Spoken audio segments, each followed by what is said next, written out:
Lesson 99. Salvation is my only function here. Welcome to the Qigong support for A Course in Miracles students. I am Judith and this is the Lucid Mind Center. How it works is this. First we're going to read the Course in Miracles lesson together and we're also going to contemplate it during the reading. And after that I'm going to give you an option for different Qigong classes which are suited specifically for this particular lesson. There is Qigong classes which are standing, which are seated. There is Qigong classes which are long or short. And each one has got a particular topic which I'm going to give you a link to the playlist where you can choose the different classes. You can also find the links below in the description if you have already read the lesson and you just want to do the Qigong. That is also okay. Before we start, please hit the like button on this video and subscribe to my channel so more Course in Miracles students can find me. And also at the end of the class, let me know where you are from and how long you've been with the Course in Miracles. I really like to know. I need your feedback because it makes me make better classes, better videos. Let's begin. Lesson 99. Salvation is my only function here. Salvation and forgiveness are the same. Let me repeat this, it's very important, that sentence. Salvation and forgiveness are the same. Remember that salvation, we have said that this is this place where you let go of all that is, of you basically letting go of the ego. And the means to do that is with forgiveness. They both imply that something has gone wrong. Something to be saved from, forgiven for, something amiss that needs corrective change, something apart or different from the will of God. Thus do both terms imply a thing impossible but yet which has occurred, resulting in a state of conflict seen between what is and what could never be. Truth and illusion both are equal now in our minds, for both have happened. The impossible becomes the thing you need forgiveness for, salvation from. So salvation now becomes the borderland between the truth and the illusion. And let me repeat this again, this is very important. Salvation now becomes the borderland between truth and illusion. So salvation, which is the same as forgiveness, forgiveness is the means to come from this illusion of this way we are looking at this world with all its pain, its sorrow, its misery. Salvation and forgiveness become the means of how to cross over into this other world, which is real, which is the world of joy and happiness and enjoying life and sharing the light with others, seeing the light within yourself and seeing the light in others. Okay? So salvation now becomes the borderland between the truth and the illusion. It reflects the truth because it is the means by which you can escape illusions. Yet it is not yet the truth because it undoes what was never done. How could there be a meeting place at all where earth and heaven can be reconciled within a mind where both of them exist? The mind that sees illusion thinks them real. They have existence in that they are thoughts, and yet they are not real, because the mind that thinks these thoughts is separate from God. What joins the separated mind and thoughts with mind and thought, we are forever one. So here we have got the separated mind, this is the ego mind and thoughts, with the mind with a capital M, and the thought, which is the divine mind and thought, which are forever one. What plan could hold the truth inviolate, yet recognize the need illusions bring and offer means by which they are undone without attack and with no touch of pain? So you can undo them without the pain. What but a thought of God could be this plan by which the never done is overlooked and sins forgiven and forgotten which were never real? The Holy Spirit holds this plan of God exactly as it was received of Him within the mind of God and in your own. It is apart from time in that its source is timeless, yet it operates in time because of your belief that time is real. Unshaken does the Holy Spirit look on what you see, on sin and pain and death, on grief and separation and on loss. Yet does he know one thing must still be true. God is still love, and this is not his will, what we are looking at. And again, let me just repeat this. God is still love. This is the thought that brings illusion to the truth and sees them as appearances behind which is the changeless and the sure. This is the thought that saves and that forgives, because it lays no faith in what is not created by the only source it knows. This is the thought whose function is to save by giving you its function as your own. Salvation is your function with the one to whom the plan was given. Now are you entrusted with this plan along with him. He has one answer to appearances, regardless of their form, their size, their depth, or any attributes they seem to have to us. Salvation is my only function here. God still is love, and this is not his will, what I see here as illusions. You who will yet work miracles, be sure you practice well the idea for today. Try to perceive the strength in what you say, for these words in which your freedom lies. Your Father loves you. Your Creator loves you. All the world of pain is not his will. Forgive yourself the thought he wanted this for you. Again, forgive yourself the thought that he wanted this for you. It is not him who wanted this for you. This is just our way of pointing fingers again. So it's not my fault, so it must be yours. So it's not your fault, or it must be God's fault. It must be the fault of the earth. It must be fault of the universe. It must be fault of faith. Fault of fate. Whichever. The society is wrong. The politicians have done that wrong. No. Come away from the finger pointing and forgive yourself the thought that he wanted this for you. Then let the thought with which he has replaced all your mistakes enter the darkened places of your mind, the thoughts that never were his will. You know, your mind that thought the thoughts, your mind which thinks the thoughts that were never your divine will, were never the will of our Creator, never the will of our love, never the will of our higher self. It was the ego who came up with this madness.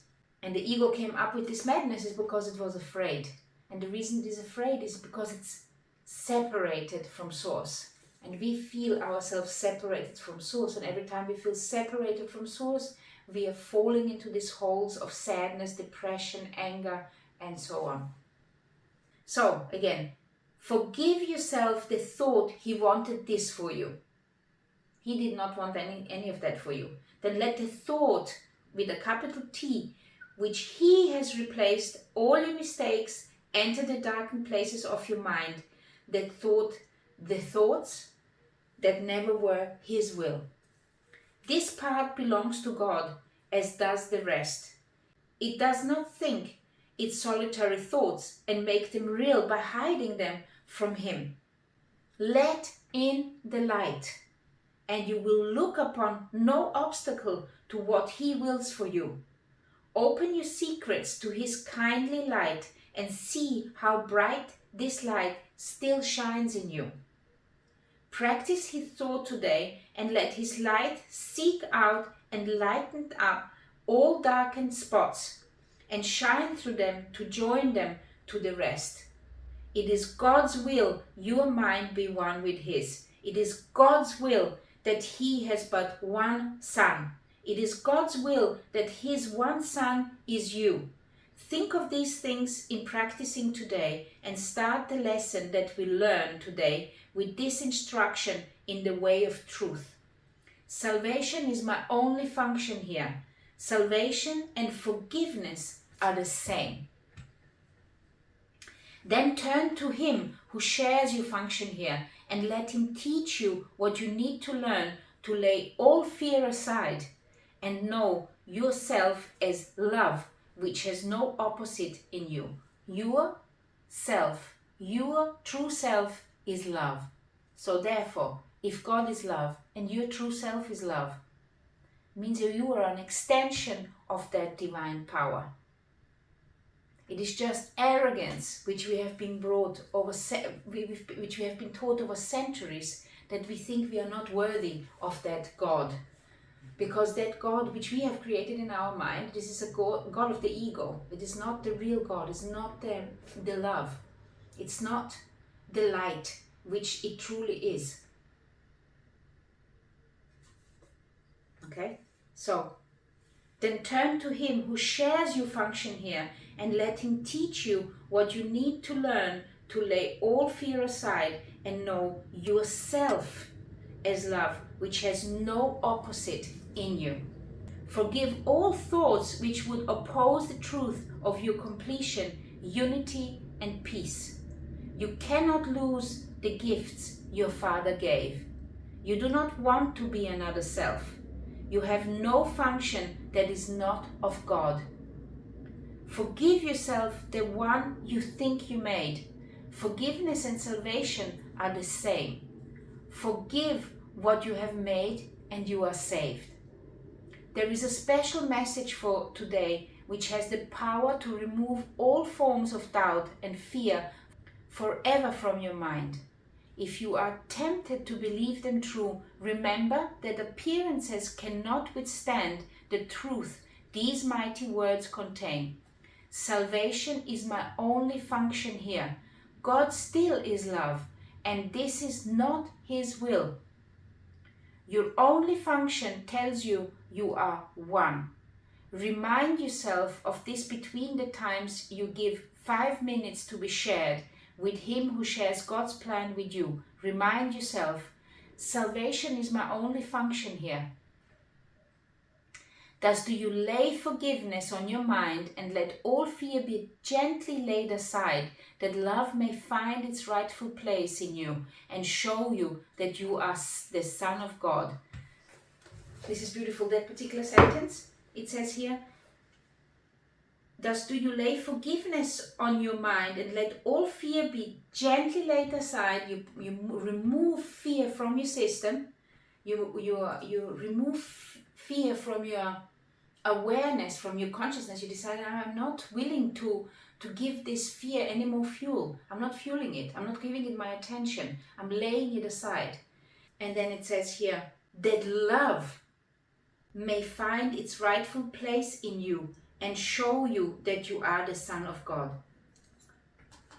So love needs to find its rightful place in you so you can remember that you are the Son of God.